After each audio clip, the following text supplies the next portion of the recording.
বন্ধুরা নমস্কার। বিষয় বেশি কথা। বন্ধুরা, এটি তো চরমভাবেই সত্য যে যেসব মানুষের বেশি কথা বলার অভ্যাস আছে না, মানুষ তাকে খুব একটা গুরুত্ব দেয় না। গুরুত্বপূর্ণ কথা বললেও মানুষ সেসব দিকে খুব একটা ধ্যান দেয় না, সোজা কথা পাত্তা দেয় না। কিন্তু বুঝতে হয় যে কোনটি কাজের কথা। কাজের কথাকে যদি বেশি কথা বলে উড়িয়ে দেওয়া হয় না, তার কপালে দুর্ভোগ হবেই হবে। বন্ধুরা, একটা উদাহরণ দিলে জিনিসটা খুব পরিষ্কার হবে। আমি এক ভদ্রলোককে চিনতাম। তো ভদ্রলোক যেমনি জ্ঞানী মানুষ, সেমনি জীবনে খুব সুপ্রতিষ্ঠিত, অনেক উচ্চ পদে চাকরি করেছেন।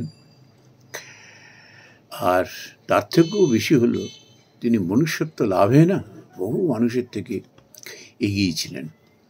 তো এমন মানুষ তার পরিবারের মানুষজনকে এরকম উপদেশ দিতেন, বলতেন যে দেখ, কখনো না খাবার দাবার নষ্ট করবি না, ইভেন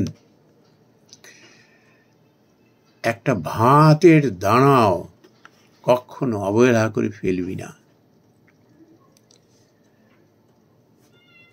যদি অবজ্ঞা করে খাবার নষ্ট করেছিস না, জীবনে কিন্তু তার ফল ভোগ করতেই হবে, বিরূপ ফল ভোগ করতে হবে।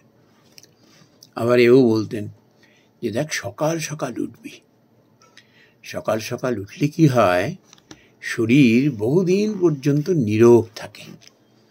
ওই রাইমসের একটু অংশ শুনিয়ে আবার বলতেন, early to bed and early to rise makes a man happy, healthy and wise.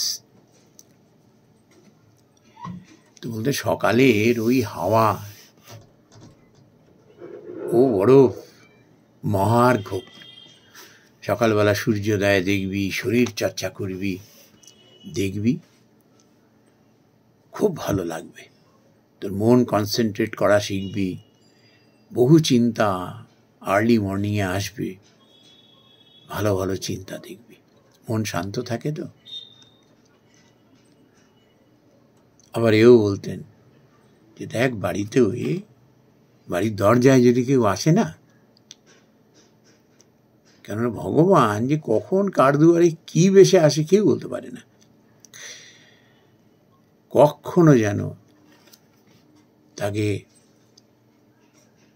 ব্যথা দিয়ে কথা বলবি না, দূর দূর ছাই ছাই করে একেবারে উড়িয়ে দিবি না। কিছু না দিতে পারিস, কিন্তু খবরদার, কিন্তু মনে আঘাত লাগে এরকম কিন্তু ভাষণ কখনো যেন তোমার মুখ থেকে না বেরায়।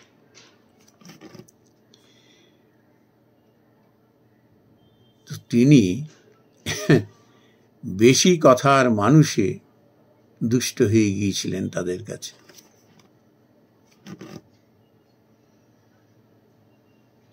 আজকে যদি তার পরিবারের মানুষেরা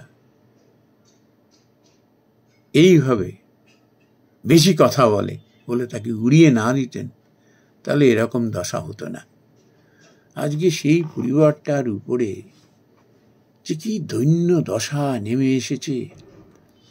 অল্প বয়সের ছেলেমেয়েরা নানা রকম রোগের শিকার হয়ে গেছে। যা না আয় করে তার থেকেও বেশি ব্যয় হয়ে যায় চিকিৎসা খাতে। একটা সময় যা না খেয়েছে ফেলেছে তার বেশি।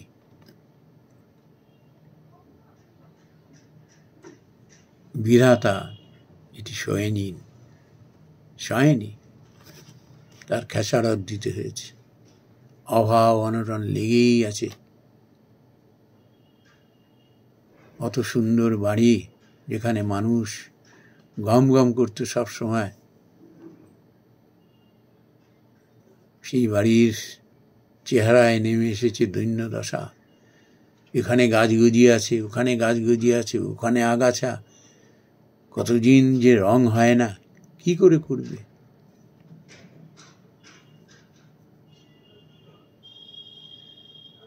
আর এই কারণে মানুষের সঙ্গেও আর সদ্ভাব রাখতে পারেনি। এই জন্য বন্ধুরা, বুঝতে হয় কোনটি বেশি কথা আর কোনটি কাজের কথা। কাজের কথাকে যদি বেশি কথা বলে এইভাবে উড়িয়ে দেওয়া হয় না, তার কপালে এরকম দুর্দশার অমানিসা ঘনিয়ে আসে। নমস্কার বন্ধুরা।